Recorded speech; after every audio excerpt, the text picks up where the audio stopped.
Greetings! On this week's episode, I interview Imam Daayiee.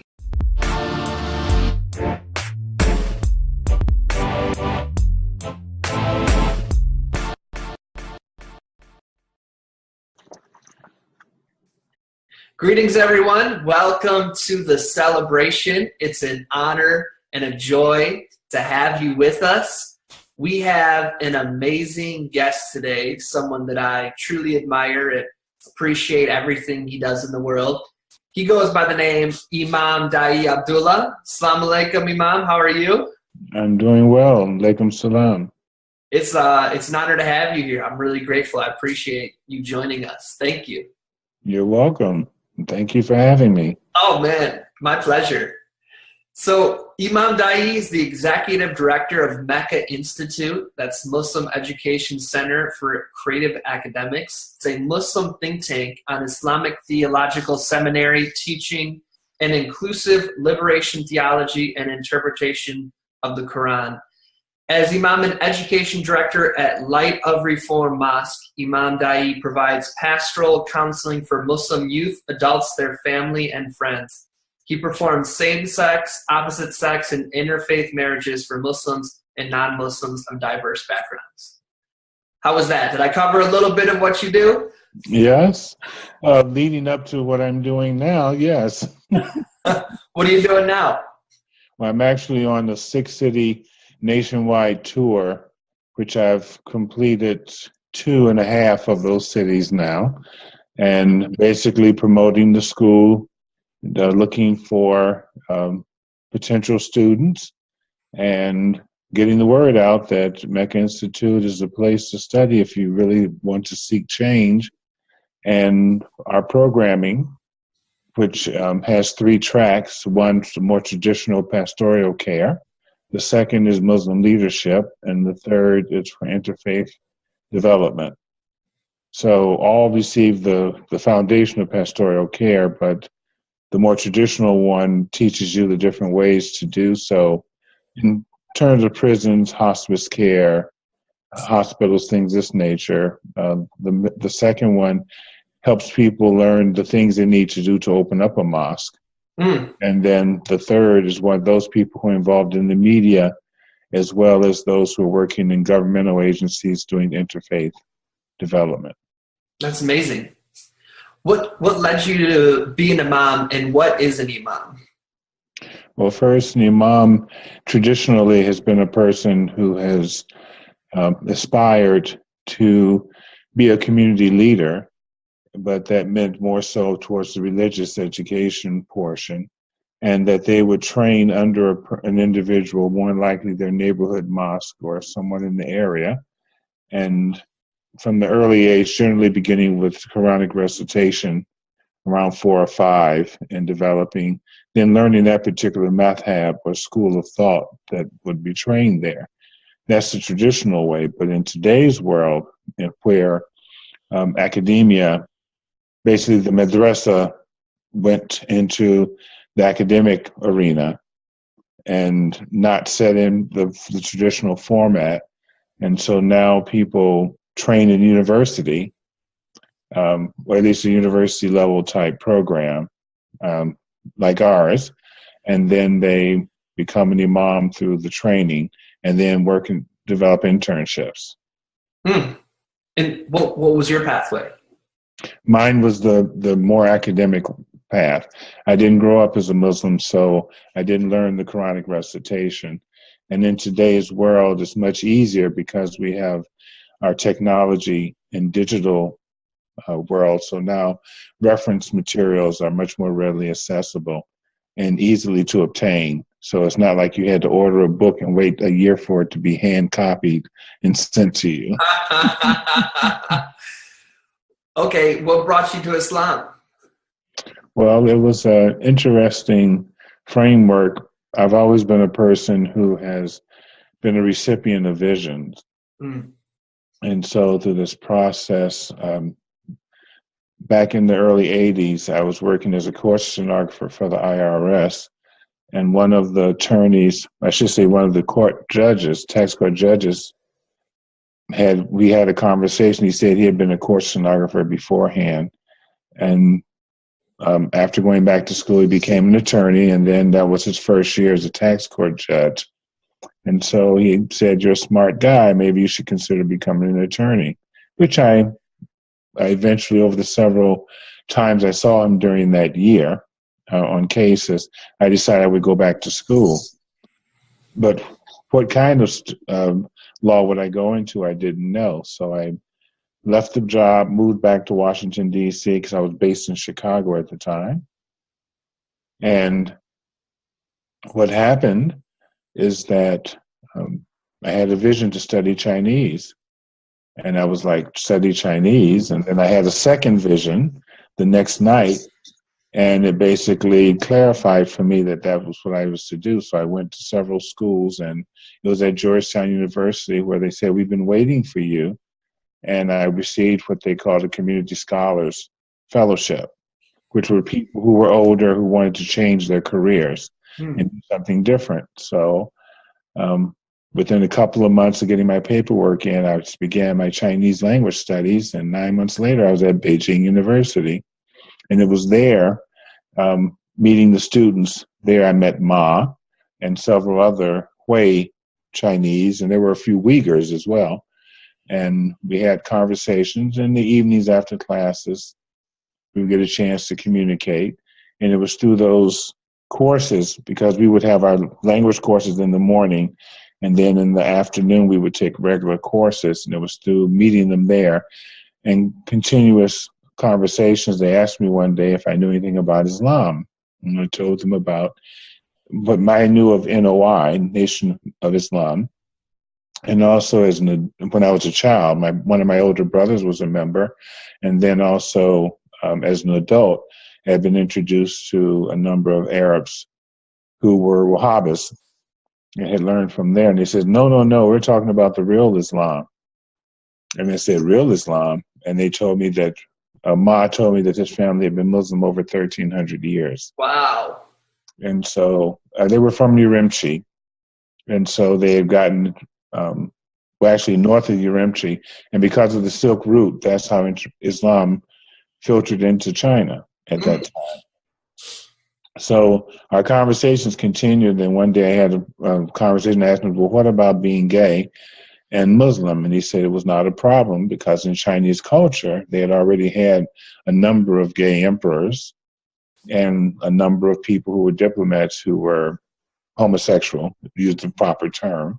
And so it was not unfounded that a person could be. I didn't know that. And so that's what inspired me to do more research and study. And one day they invited me to go to the mosque, and I went, and they showed me how to do wudu and everything, and went in for the khutbah. And they did the khutbah in Arabic and the second one, and they repeated it in Mandarin. And so as I was listening to the Mandarin khutbah, it made perfect sense to me. And so that's what sparked my interest. And I think I went like every other week I would go for the khutbah. And about a month and a half later or so, they presented me with my first Quran, which was in Mandarin, well, in Chinese, and then the other was Arabic. Wow.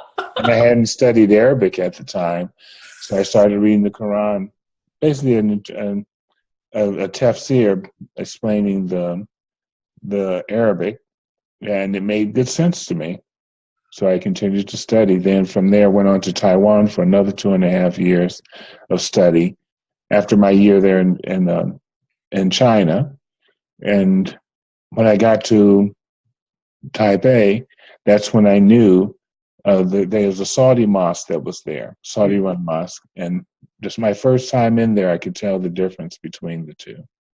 The mosque in China, I felt very free, open, liberated, but at the Saudi mosque, I felt sequestered, isolated. Everyone was wanting to know your business. Where were you from? What were you doing? Why weren't you married? All of these things. And additionally, the son of the imam there at the time had been sent back from Saudi Arabia for the third time because he had been caught having sex with other men. Mm. And they had him sequestered, and whenever he was in public, people were around him and watching him, and I never had the chance to tell him that I was gay too. Mm. And so I was never able to share with him. I understood his pain, but that was the situation. So that is how I got and came into Islam. And then after my additional 2.5 years there, I returned back to Georgetown and finished my Chinese studies, and then began Arabic studies. And the same thing, about 9 months later, after beginning Arabic studies, I left and went to Cairo and was at AUC, American University in Cairo, for a year, then a year at the University of Jordan in Amman. And then the third year, I was at the University of Damascus. And after my third year, returned back to Georgetown and finished up my requirements and graduated with a bachelor's in both Chinese and Arabic language and literatures with minors in linguistics. Wow. That is amazing. Wow, that's an amazing journey, huh? Yeah. Then, I started law school, then University of Michigan reoffered me a master's in Middle Eastern Studies, which my dean at the law school said, "Go, they're giving you a master's." So I went there, and under the auspices and under the request that I continue my law study at the University of Michigan Law School. So overall, I wound up getting my master's in Middle Eastern Studies in Islamic commercial law, and then getting both. I was at a public interest a law school that taught public interest plus the public policy at the University of Michigan. So I was able to combine that as well. And then practiced law for a few years. And after that, I decided law was not the way for me because I couldn't stand working for corporations that were doing things to harm people. Mm-hmm. And had an opportunity to go to Saudi Arabia and study there, to work there as an expat and study as well. And that was all I needed, do Hajj, all of those things. So I worked for the Saudi Royal Air Force for 3 years and was able to take courses at King Fahd University and basically do the research I wanted to do. And it was before I left there in 1999, and my research on homosexuality in Islam was substantiated, which basically stated that the people who translate the Quran, we can go into this a little deeper later, but the people who translate the Quran into other languages also put in there their cultural biases as well. Mm-hmm. So it's not just them translating the Quran, but they're translating it to the particular biases of their own culture. So if it's a culture that does not denounce homosexuality, you don't find that same framework. And if it's done where it does denounce or it's a taboo, then they put that in their interpretations as well. So is that why, because a lot of people listening or, their a perception of Islam is that it's inherently sexist and homophobic?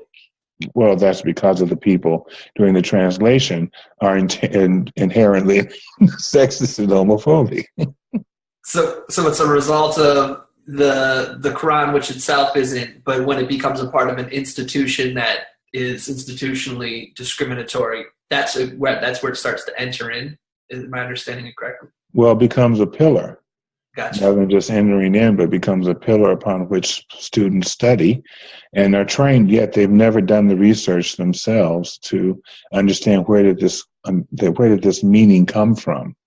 And so, being the lawyer that I am, I had to find out the foundation and basis for it. Would you be willing? I know it was years of research. We're asking you to share your gems. Would you mind sharing what were some aha moments or some points of clarity you had along that journey of like, okay, here it is. This is the thesis of it.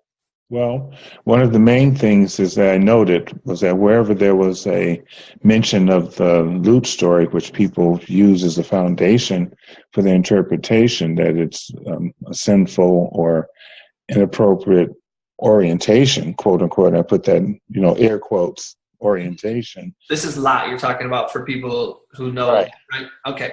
Right. And so what it is that wherever it's mentioned in the Quran, it also mentions the other societies that were destroyed. And what was consistent was the framework of oppression. Mm.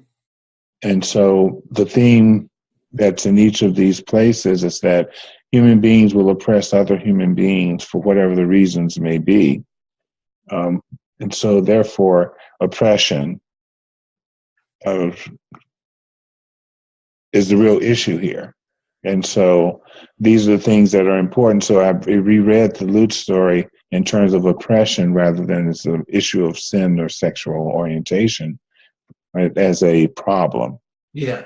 And so it came to see that it was the men of Lut were individuals, even if some of them were homosexual, they were oppressing people because there was a lack of consent there. So they would forcibly rape people, both along the highway as well as within their confounds, and therefore that was one of the many things that they had oppressive practices that they did. So as I read more and more materials about the tafsirs that explained that in terms of the story of the people of Lot, and it better explained what was going on. It wasn't about sexual orientation, but more about the oppression that they promoted towards innocent people. And then people's own biases reinterpreted the other way to meet what their framework is. Is that what you're saying happened? That's correct. What were some cultures or time periods where that didn't happen, where it was more inclusive towards gender and sexuality and sexual orientation? Was there some times in Islam where it was more open like that? Well, of course, always throughout the earlier time periods, but even at the end of the 7th century, beginning of the 8th century, and this was a time period when the Arab Empire was then swinging or transforming into the Persian control over the Muslim empire at the time.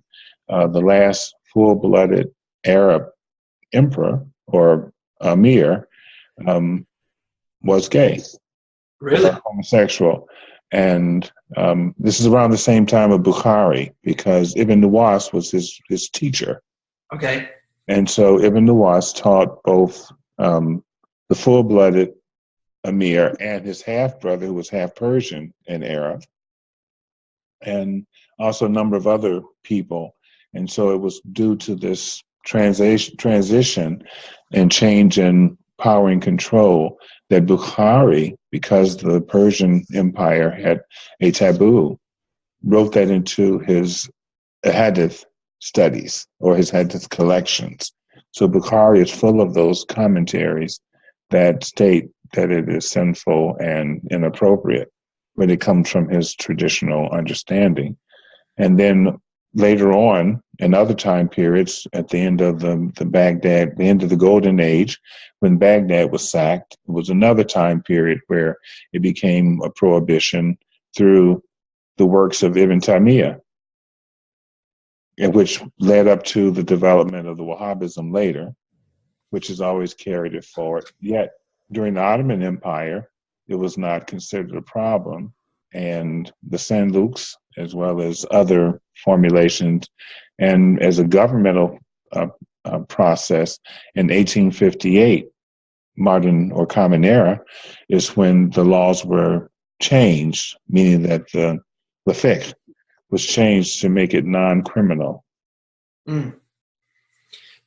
Do you know other times where, like, Prophet Muhammad or his companions or anybody demonstrated inclusion towards gender and sexual orientation?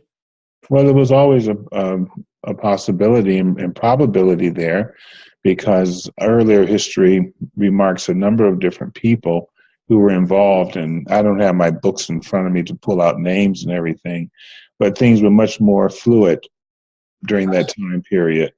And therefore, in relationship, we talked about Muhammad being the kinds of people who would be the mixed gender individuals, similar to Hijras and or intersex individuals, that they were accepted people within the culture. One of the things they did do in terms of people who were intersex, meaning that they exhibited both genitalia and or a woman who may have hormonal issues or men who had hormonal issues as well, that they would allow them to deal with those issues as an individual selection. Mm.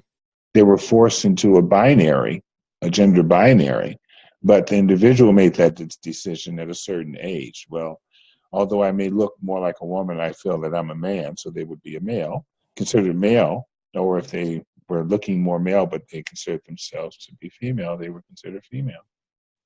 That's amazing. So these are the historical things that quite often people have not studied nor taken time to review or to look at. It's not like these sources are hidden.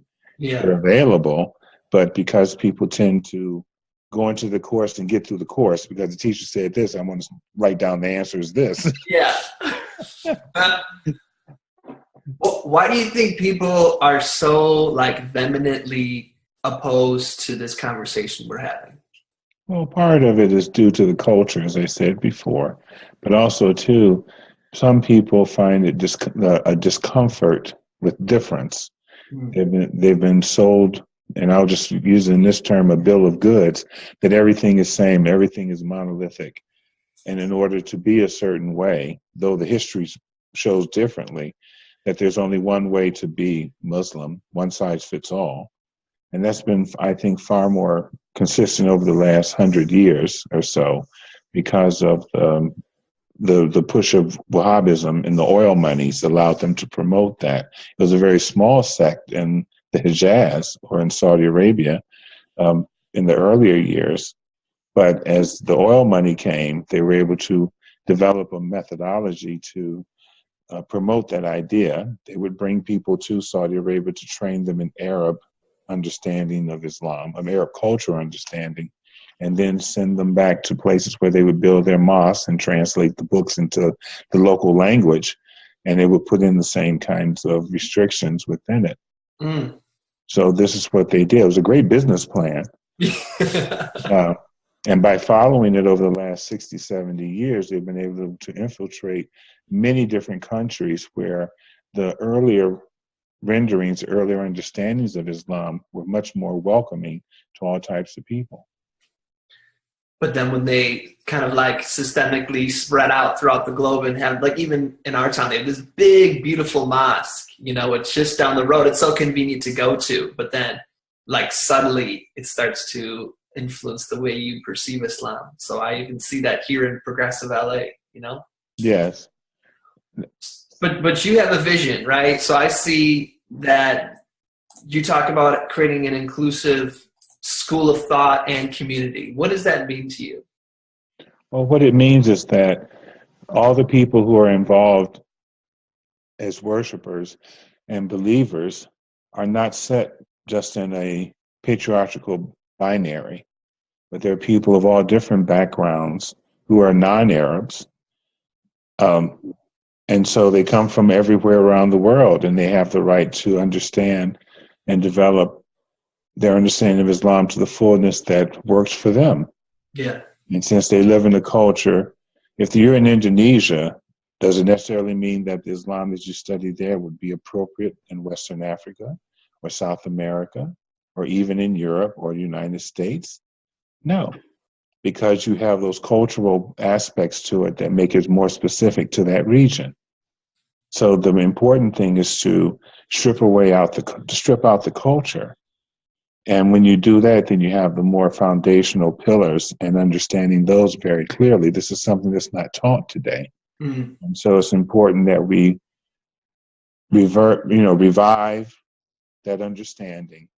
And then that will help make Reformation much easier, because we have a big problem today.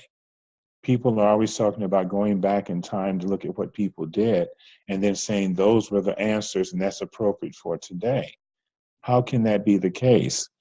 If transportation was by camel and horse 1,500 years ago, we don't ride camels and horses today.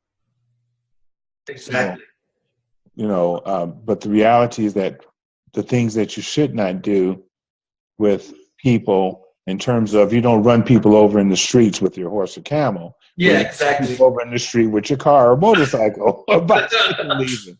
So those particular social mores or so particular things that human beings, how they treat each other, are still there as a foundation, but we use different technology in utilizing it. And one of my TED Talks, that's what I spoke about. I said, people believe that we should do things they did in the 7th century. And I asked them, where did you park your camel? Exactly. So this is what we have to do in terms of developing answers for our contemporary world. What Mecca Institute is doing is bringing scholars from different geographical regions to teach. And we have a consistency that the Islam is becoming global, so that we'll be able to remove the kerfuffle of the East-West. Islam here is better than Islam somewhere else. And then we come to an understanding that how does Islam respond to the issues that may be in this particular locale versus the issues in another locale, and deal with those particular things. And I think that's when we will find a more concise and a much more willingly being open and inclusive formulation of Islam that will help us live on this earth better. That sounds beautiful. I like that. Well, I have another thing that I said in the TED Talk too, is that I say to people, well, that this when I asked them a question, I said, in 100 years, we'll probably have human beings living on other planets doing whatever they'll be doing at that time. Yeah. And so I'm certain there'll be Muslims there too. And so I asked all the Muslims, which way is Kaaba for prayer? And of course, they all lean forward going like, well, what's the answer? And I tell them, I don't know. But the people 100 years from now will have figured out the exact direction and how to do it. And so we're that for somebody who was asking 100 years ago, what about this? We're now that person figuring it out. I like it. Absolutely. And so they can't tell me that during the Prophet's time, they had an answer for 2,000 years in the future. Yeah. Maybe for human to human interactions, yes. But for technology and how we have to respond to things, no. Well, I think that the idea would be that we have now the tools for critical thought, like a humanitarian thought to make decisions. You know what I mean? Mm-hmm. What for you on this? I can't imagine that this journey that you're on has always been an easy one. That I imagine there's been opposition along the way. So what fuels you? What keeps you going? What keeps you staying, such a light of awesomeness, you know what I mean? Rather than like becoming bitter or jaded and giving up on this journey. What keeps you going? Well, I grew up as an activist. My parents were activists. As a child in the civil rights movement, I was born in the same year that in the U.S. when the Brown v. Board education desegregation laws came into effect. And therefore, by the time I entered school, I went into a school that was desegregated in Detroit. And so seeing that access to higher education, meaning education that was desegregated, provided that those individuals there, we had an opportunity to study with the other kids, and we were not denied access to education. And so with that process, I grew in that way. Then civil rights movement, being a child during that time, was very important. Desegregating the ways in which people lived, those types of things. So it's always been an activist. And then in 1969, Stonewall. I was just graduating from high school, and I came out to my parents at that time. Mm-hmm. So then I wound up living in San Francisco in the middle to the end of the 70s, and understood what it was like, moved to Washington, D.C., and got involved in the Black gay movement that was developing at that time. And so I've always been part of this ongoing process of evolution. Yeah. Going that way. And then coming back from Saudi Arabia when the queer Muslim development came. So I've always been in some way either a working Indian And now in this particular time, and as I came into my older age, now being a chief, so to speak. Mm-hmm. And so now the 50s and 60s of now, this last 17 years or so, has brought me from my 40s into my 60s as an activist within that culture. So I've just been one little activist all my life. But most so what it is in the last 17 years, I think, and I would say probably a couple of years after I was with MGM, I was, what do you call them, moderator for MGM, Muslim Gay Men website. I would get these emails from people, random emails out of the blue. And someone would say, well, I read about you, or I heard about you, or I read some materials that you had done, or some of the other speakers, people like Muhsin Hendricks, or Pervez Chavez, or Amina Wadud, and her pushing for the gender jihad, and Samar Habib, although she's not Muslim, but being an Arab of the culture and growing up in Muslim culture and things of this nature, and a number of other people, the list goes on and on and on. It allowed me to see that people, these emails, and they would say, well, thank you for the work that you're doing, or it stopped me from committing suicide, or this helped me better understand myself and I haven't lost my faith. And those are the things that made me feel very good. That the work I'm doing has been the right thing, because the idea is that not to tell people how to believe, but to let them know that they have the right to understand themselves in relationship to their belief and how they understand their creator. And so I felt good. I mean, that's what it is. I know even for me, when I converted to Islam, in my regular friend group, it was very diverse, very inclusive, very loving. And, usually your normal entry into Islam, if you convert, is usually someplace that's very conservative. So it was like, wow, where's all the women that are usually the most amazing teachers? Where is the diversity in terms of gender and sexual orientation? Felt so much like you had to check some aspect of yourself at the door to have access to the knowledge base. So finding people like you, or people like Ani from Muslims for Progressive Values, or the people my age who have different Facebook groups, it's just been awesome. So I really appreciate everything you do, and thank you so much from the bottom of my heart. Well, thank you. I mean, there's a religion, there's the social aspects of things, and then there's the way in which people will do things that are age appropriate within their grouping or geographic locale as well. And all those things together has made a fermenting revolution in terms of this. But this is part of what Islam has always been. A professor who was assassinated back in the late 80s, Fazlur Rahman, in some of his books, he talked about that in Islam, about every 150 to 200 years, there's always been a revival and a reformation that happened. And if you go back to Islamic history, you'll see that, because Islam was originally in the Hijaz, then it went to Damascus, then it went to Cairo, then it went to Spain, then it went to India, it went to, Persia, it went to various other places. And each society brought something that added to the knowledge of Islam. And that's why during the Golden Age, people who come from outside came into Islam and brought the knowledge from those particular cultures. And that's why it was so rich. That's amazing. Well, I know we're starting to wind down on our time here today. And so just before we leave, just wanted to ask you one or two questions. Right now, we're in the holy month of Ramadan. And so some people have sent in some questions and are just wondering, for maybe people who don't know, what is Ramadan? Where does Ramadan come from? Okay. Well, Ramadan is a time period that basically is a time of fasting.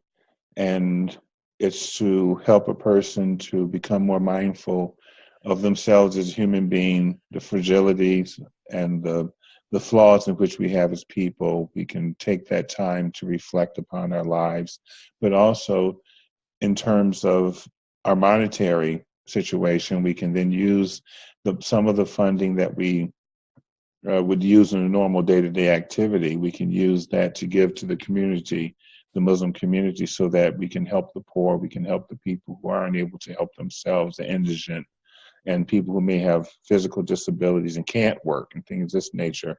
So it provides them a source of income and doesn't allow them to go into nefarious and types of activities which would cause a structure within, the eating away or the erosion of the foundation of the structure of the society.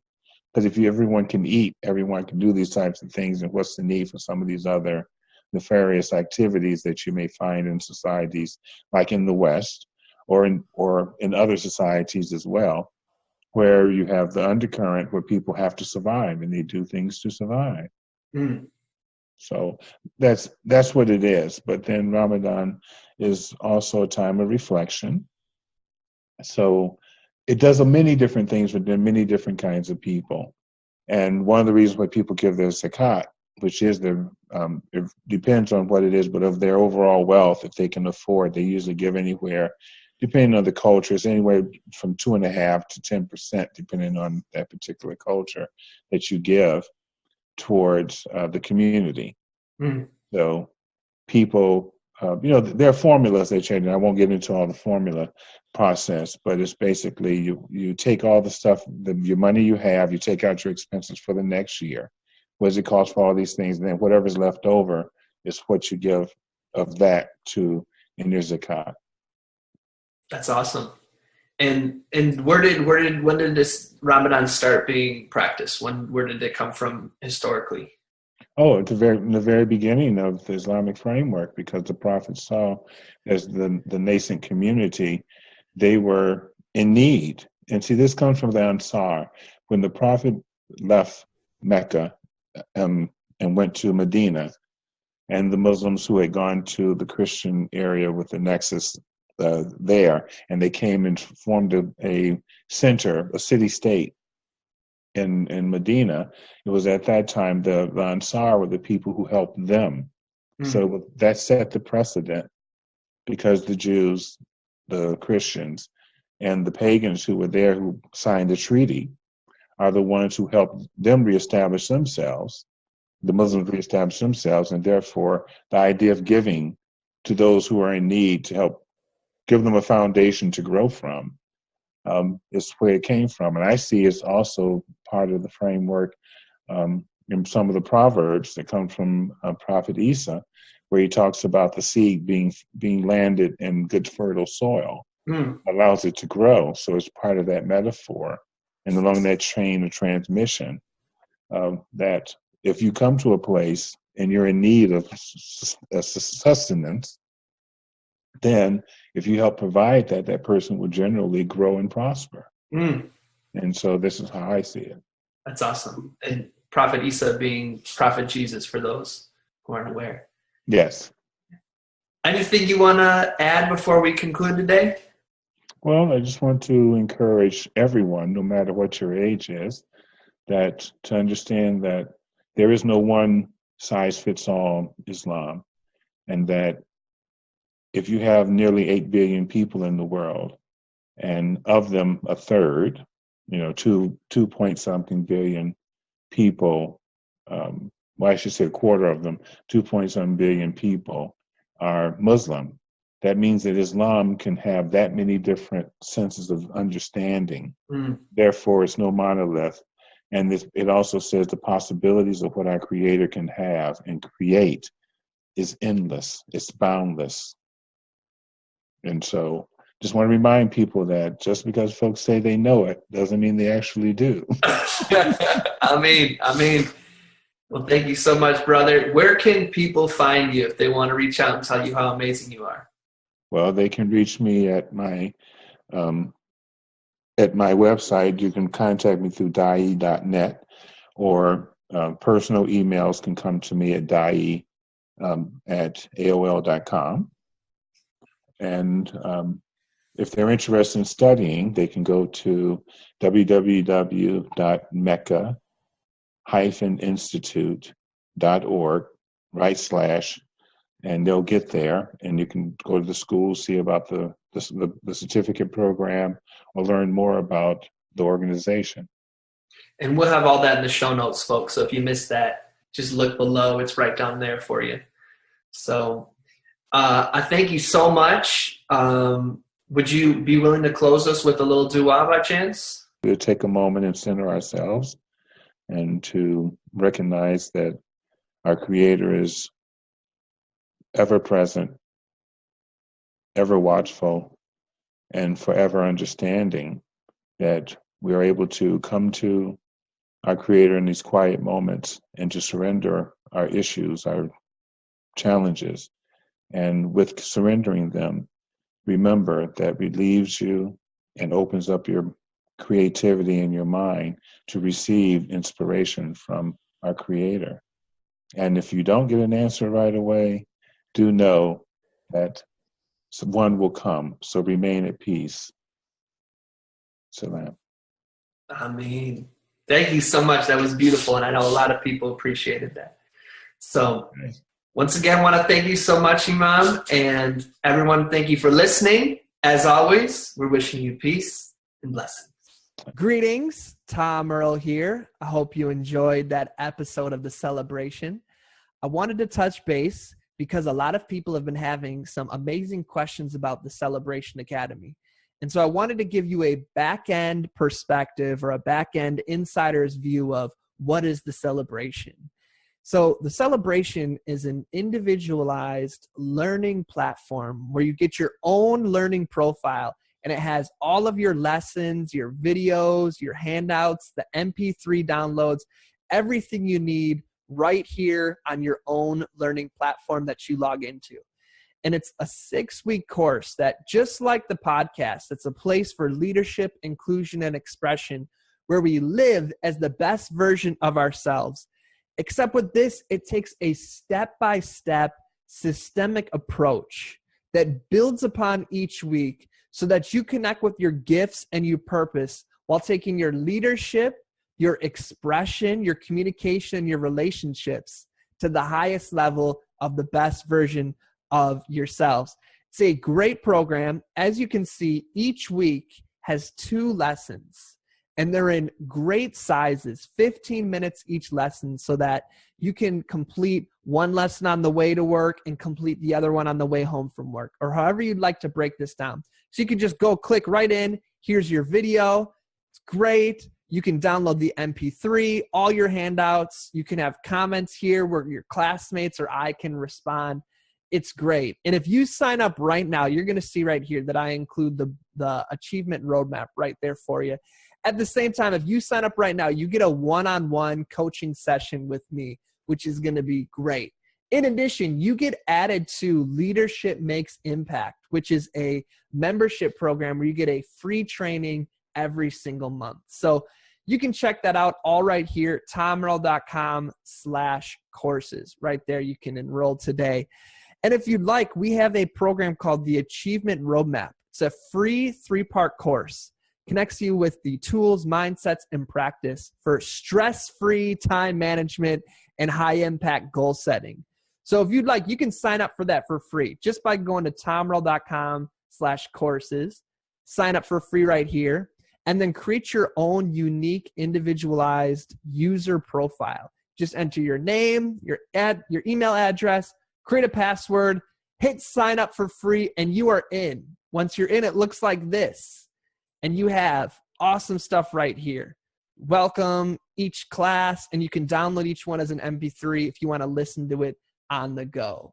So I hope you consider doing that. And for all my artists out there, consider joining Art Makes Impact. It's a $10 a month membership program where you get access to all of the live and online writing workshops that I have done this year. And at the same time, I do exclusive writing workshops for Art Makes Impact members. We have a great time during that. We'd love to have you join us. It's $10 a month. We have a great time, and you can also download all these as MP3s, have comments. All of that can be found at tomerl.com/courses. Let me know if you have any questions. I hope you consider joining us. Sign up for free for the Achievement Roadmap. and give us a test run. You won't be disappointed. As always, my friends, I'll see you next week, and I'm wishing you peace and blessings.